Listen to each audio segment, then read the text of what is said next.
El cáncer renal tiene también algunos factores de riesgo que no están bien esclarecidos todavía. Hay algunos estudios en que se ve cierta asociación, pero algunos otros en las que obviamente se lo contradicen. Pero de todas maneras los describen como posibles factores de riesgo. Dentro de estos están los defectos cromosómicos, algunos, por ejemplo, del tipo en las enfermedades del von Hippel-Lindau, algunos de ese tipo de defectos cromosómicos, ¿no? No tanto síndrome de Down o esas cosas, sino más que nada este tipo que dan enfermedades que abarcan varios órganos, ¿ok? Otro es el tabaco y también la exposición al asbesto. ¿Cuál es la clínica del cáncer renal? Teóricamente, teóricamente está descrito lo que es la triada de Gullón. Esta triada de Gullón implica hematuria, más dolor lumbar, más masa palpable. Esa es la triada de Gullón. Sucede que esta triada de Gullón, pues digo teóricamente porque antes, pues para diagnosticar un cáncer renal, usualmente se diagnosticaba cuando pues ya estaba el tumorzazo ya bien establecido. En cambio ahora lo más frecuente es que el cáncer de riñón se diagnostique incidentalmente, es decir, lo que por eso ahora se llaman incidentalomas, que es entre un 20-25%. ¿Y por qué es más frecuente ahora? Pues porque ahora todo el mundo se toma ecografía por chequeo. Todo el mundo le gusta pensar de que con ecografía van a detectar cualquier cosa. Y bueno, felizmente para el tema de los tumores renales, sí es así. Y mucha gente, de hecho, viene con estos incidentalomas por una ecografía por un cálculo, por una ecografía porque se hicieron un chequeo, o porque tenían no sé qué cosa en el estómago, decidieron hacerse la ecografía de todo lado, y resultó pues que viene un tumor usualmente pequeño, ¿no? Usualmente pequeño. Y por ende de muy buen pronóstico. Entonces el 20-25% son incidentalomas, por lo tanto este tema de la triada de Gullón ya casi realmente no se ve, ya casi no se ve, ¿ok? Usualmente esta triada de Gullón, como dice ahí, masa palpable es cuando realmente ya es un tumor lo necesariamente grande. Imagínense para que uno pueda palparlo, no está en el abdomen, acuérdense, el riñón está en el retroperitoneo, ¿ok? Por lo tanto, para que ya lo toques es porque realmente ya es un gran tumor. Bien, entonces, ¿cuál es el diagnóstico, el gold estándar, la prueba gold estándar para el diagnóstico del cáncer de riñón o del tumor renal? Es la tomografía, la tomografía, ¿no? Eh, lo ideal es que sea con contraste para justamente evidenciar que el tumor capte la sustancia de contraste y tenga una hipervascularización. La tomografía usualmente es un examen que uno lo pide después de haber visto una ecografía. ¿Ok? Si hay algún examen, por ejemplo, normalmente como le digo, la ecografía es el examen más rentable para diferenciar, al menos en el riñón, si algo es sólido o líquido. Es decir, si es algo que tiene un contenido líquido o un contenido sólido. La ecografía es lo mejor para eso. Pero si una ecografía nos dice tumoración sólida en riñón, lo primero que tenemos que hacer después de eso es mandar una tomografía. Es decir, no nos quedamos que, la ecografía dice que es un tumor, pero no. Tomografía sí o sí. Y con eso terminamos de hacer el diagnóstico. No se hace biopsia de tumoraciones de riñón, ¿ok?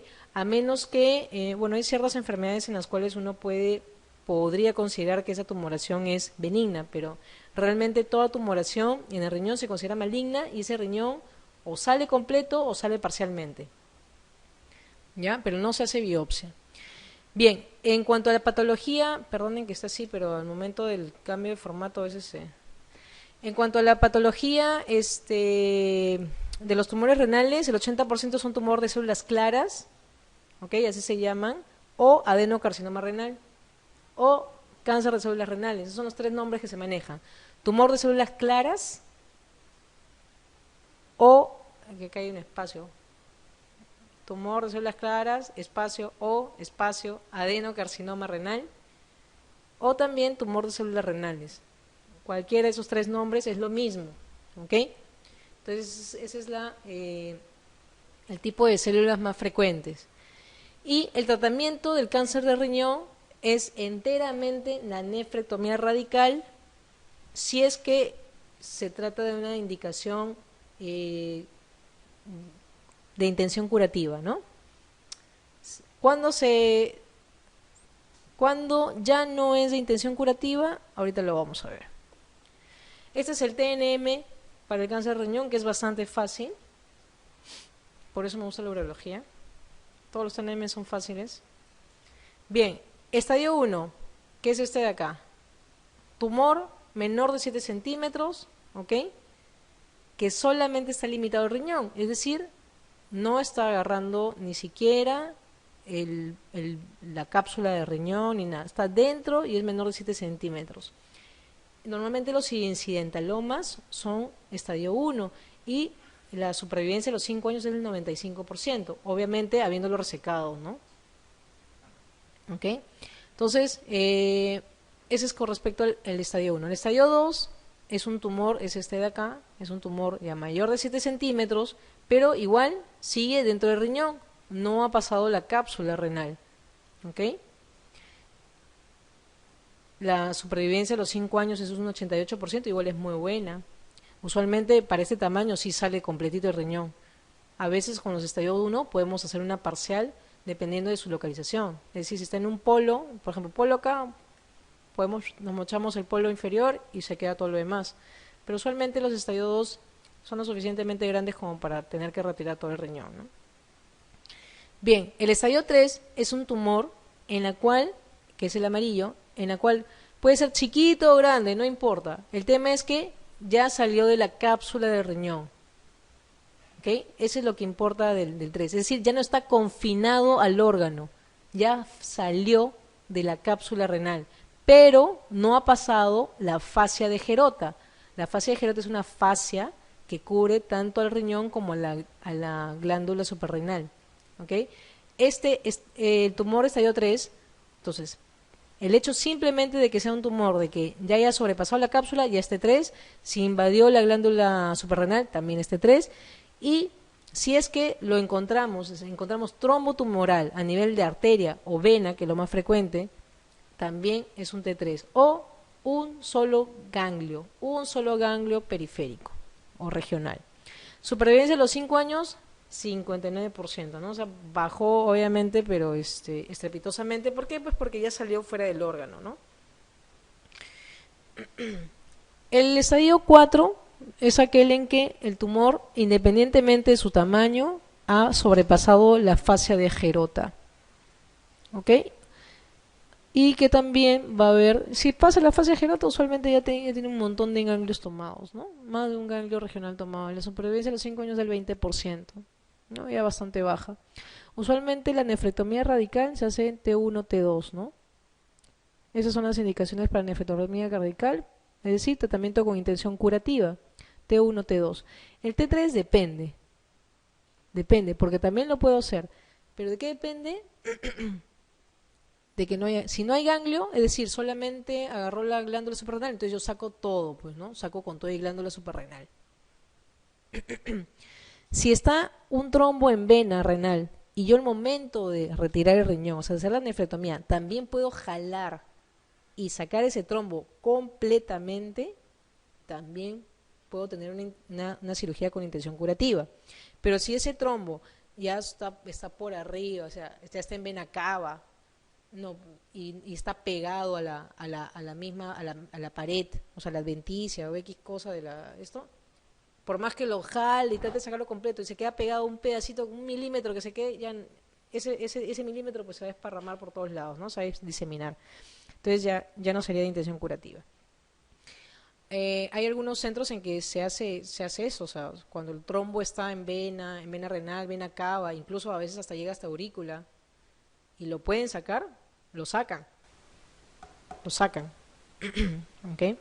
Bien, pero lo estipulado es el T1, T2, ¿no? El T3 solamente dependiendo de algunos casos. El T4 definitivamente ya no se hace nefrectomía radical, a menos que sea con intención de parar la hematuria, porque usualmente estos pacientes tienen a partir de 3, 4 tienen bastante hematuria, ¿no?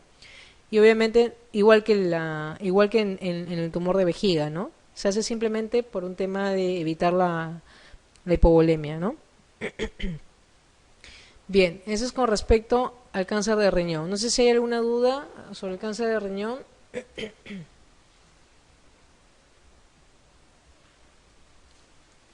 Nadas, nadas. ¿Sí?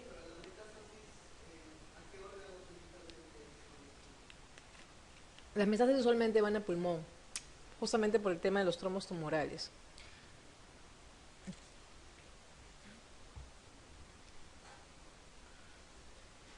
Pulmón, hígado, ¿qué más? A ver.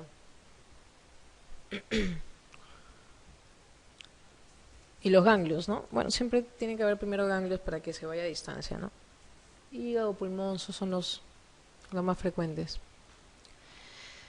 Bien, la afirmación que no sea correcta al cáncer de vejiga, o sea, vamos a buscar la falsa. ¿Existe una relación directa con el consumo de tabaco? ¿Hoy estamos en vejiga? ¿Otra vez? Sí, ¿no? ¿Qué pasó? Sí, ¿no? ¿Cómo llegamos acá?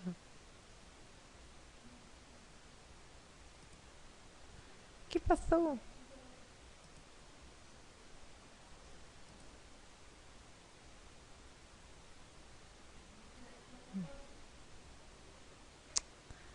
Ya, algo pasó, ¿no? Espérame. Sí, porque aquí... Sí, sí, esta es la repetida de vejiga. Ya, bueno. Ya, entonces, la exploración de elección para determinar la naturaleza sólida o líquida de una masa renal, ¿cuál les dije que era? La ecografía, ¿no? Esa nos dice si es sólido o líquido, ¿no?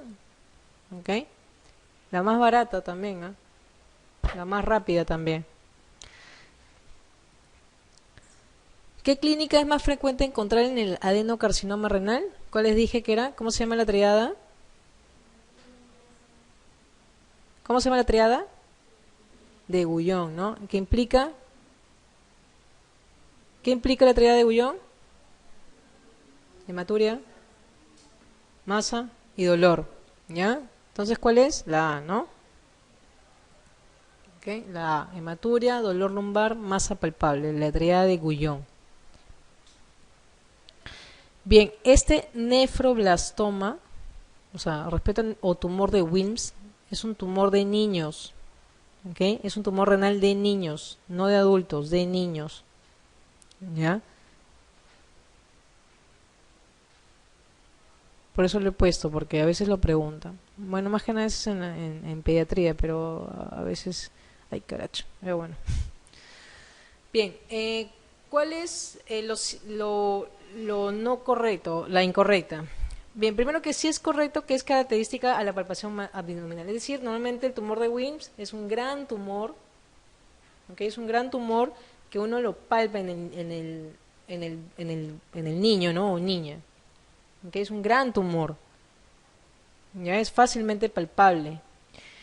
Y es obligado a realizar la radiografía de tórax porque por las metástasis a pulmón que son bastante frecuentes, ¿ok? Por eso toco masa, con la misma estoy pidiendo radiografía de tórax, ¿ok? La supervivencia tras el tratamiento es elevada, sí. De hecho, es uno de los tumores que se opera, es decir, se saca el tumor con todo el riñón, obviamente. El paciente entra incluso a una quimioterapia y la supervivencia es bastante elevada. Así sea, incluso hasta masas bastante grandes. No se suele asociar con otras patologías, no, sí se suele asociar con algunas, con algunas enfermedades justamente de alteraciones cromosómicas, ¿ok? También está asociado con el tema incluso del Bogenje blindado, todo eso también está asociado, ¿ya? ¿Es la tumoración genitourinaria más frecuente en niños? Sí, por eso lo puse, porque es el tumor más frecuente en niños del área urológica, ¿no? Genitourinario, ¿ok?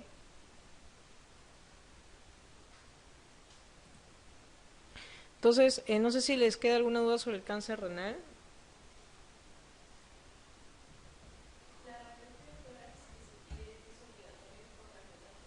Sí. Así es. ¿Alguna otra preguntita por ahí?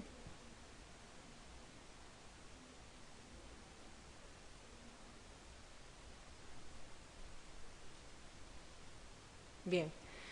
Vamos a hablar sobre el cáncer testicular, que es bastante importante. También suelen venir algunas preguntas de esto. La mayor incidencia, a diferencia de otro tipo de cánceres, creo que es el único cáncer de adulto joven. Eh, Mayor incidencia entre los 20 y los 40 años, de hecho el pico es en los 30. Los factores de riesgo están bien establecidos, ¿ok? Y uno es la criptorquidia, la atrofia testicular, y la atrofia testicular puede ser por X causa, puede ser eh, por orquitis, por posparotiditis, ¿ok? Pospaperas, da atrofia testicular, ¿ok? La atrofia testicular puede ser por criptorquidia misma, ¿ya? Eh, la misma orquitis urliana, pero es más que nada por la atrofia testicular, como les dije, y el cáncer testicular contralateral, ¿ok? Si tuvo en un lado, puede tener en el otro, ¿ya? ¿Cuáles son las principales manifestaciones? Masa dura testicular, ¿ok? Con transluminiscencia negativa. ¿Qué quiere decir eso? Que cuando yo le pongo la luz no pasa al otro lado, es decir, no es agua, ¿ok? Porque uno puede tener un testículo aumentado de volumen, incluso sentirlo hasta un poco aumentado de consistencia y puede ser un hidrocele a tensión, ¿ok? Pero no, para eso sirve justamente la transluminiscencia. Y la masa dura es del testículo, o sea, el testículo tiene una masa dura dentro, no el epidídimo, ni al costado, ni arriba, no, es el testículo.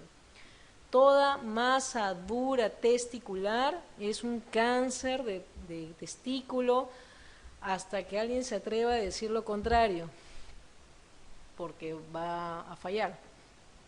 Toda masa dura en testículo es cáncer hasta que se demuestre lo contrario. ¿Ya? Y el 95% de este cáncer es de células germinales, que ahorita vamos a hablar de eso, ¿ok? Es decir, de las mismas células del testículo, ¿ya?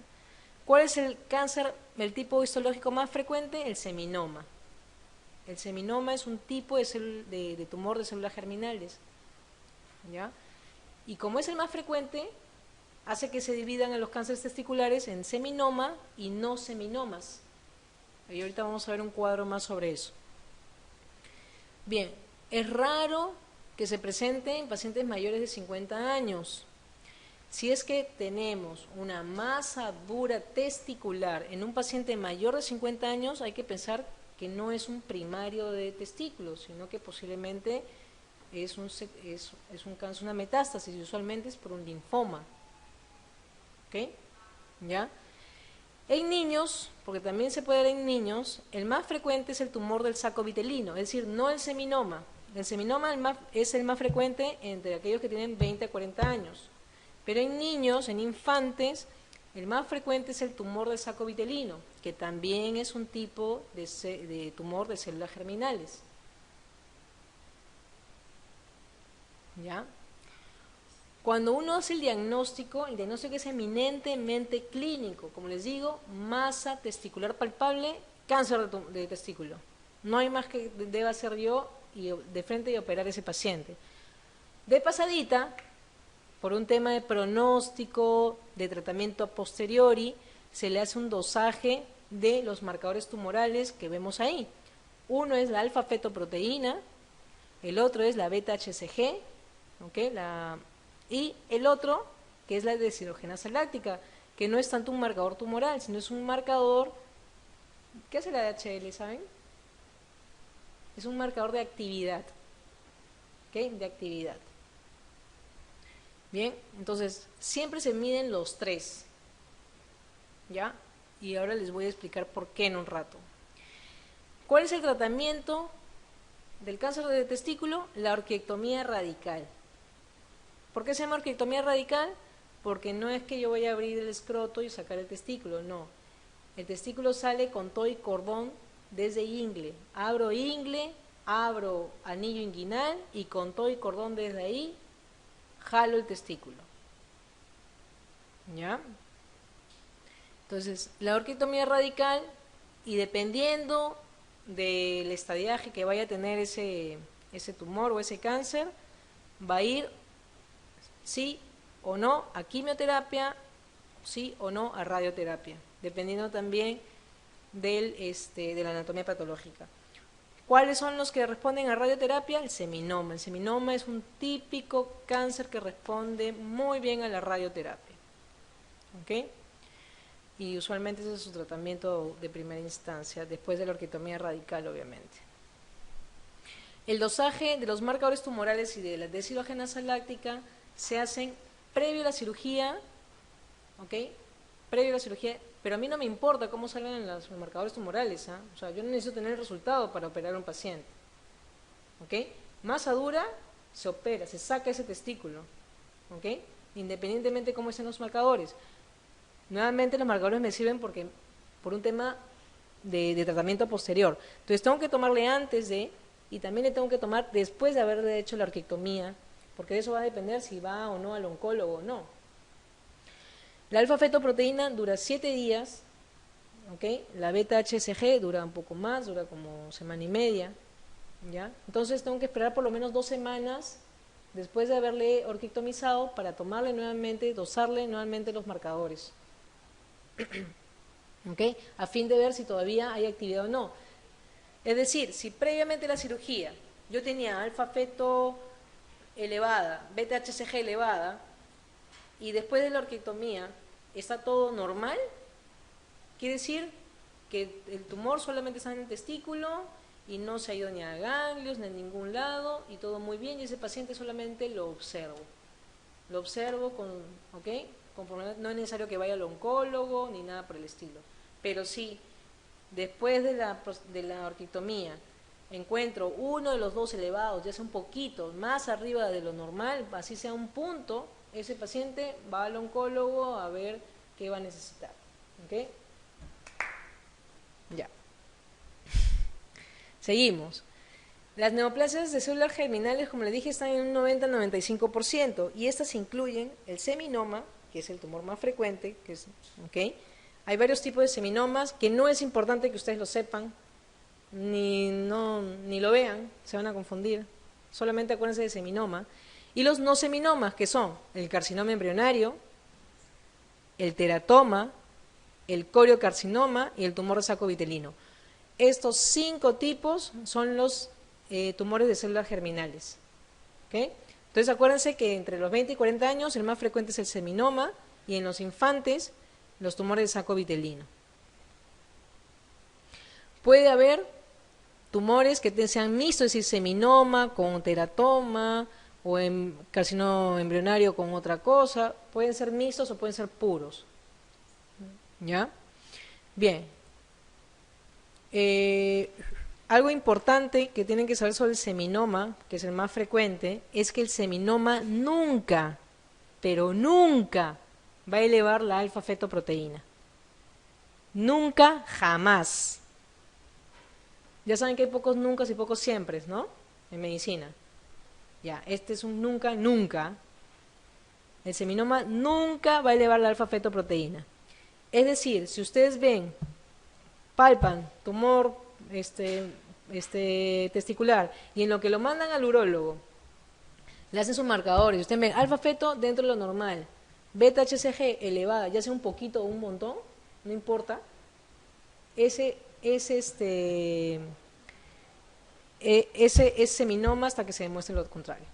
¿Okay? Pero si ustedes ven elevada el alfa-feto, o sea, tiene alfa-feto elevada, beta-HCG negativa o elevada, ese no es un seminoma definitivamente. ¿Ok? Sí me estoy dando a entender, ¿verdad? Nunca el seminoma eleva la alfa-fetoproteína. Nunca, nunca, jamás. ¿Ya? Nunca, jamás.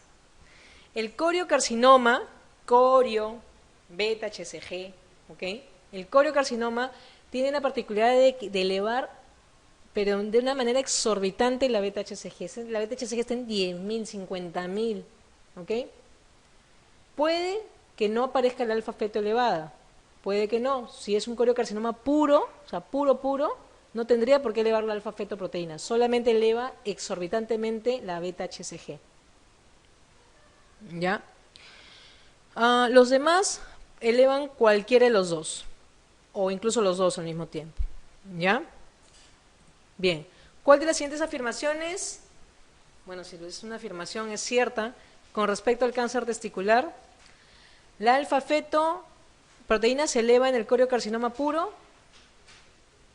¿Qué dijimos? Si es puro no la va a elevar, ¿no? ¿Ya? ¿Algunos seminomas secretan beta-HCG? ¿Es cierta o no?